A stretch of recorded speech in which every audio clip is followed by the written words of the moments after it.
In today's video, I'm going to teach you how to add sub-customers in QuickBooks Online. Sub-customers are perfect when you want to track work, jobs, locations, or departments under a single main customer while keeping billing and reporting organized. Think of them as child records that roll up to a parent customer, giving you cleaner invoices and more insightful reports without cluttering your main customer list. Start by opening your QuickBooks Online account and heading to your homepage.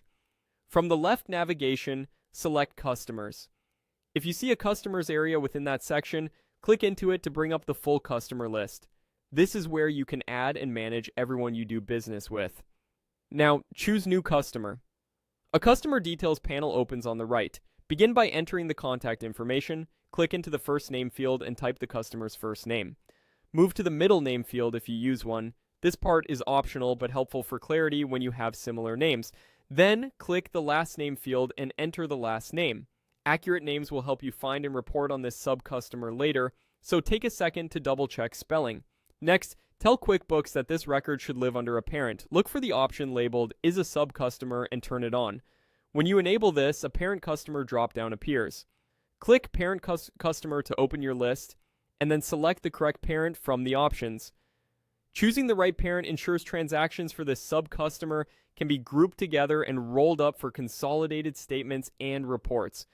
Before saving, take a quick moment to review what you've entered. Make sure the name fields look correct, confirm that Is a Sub-Customer is enabled, and verify the parent you selected is the one you intend to use. If your organization follows a naming convention, keep it consistent here so your customer list stays tidy and easy to scan. When everything looks good, click Save. You'll be returned to your customer list, and you should now see the new sub-customer nested under the parent customer. That visual hierarchy makes it clear who belongs where and helps prevent duplicate records. A few quick tips as you wrap up. If you plan to add more sub-customers, repeat these steps so each job or location sits neatly under its parent.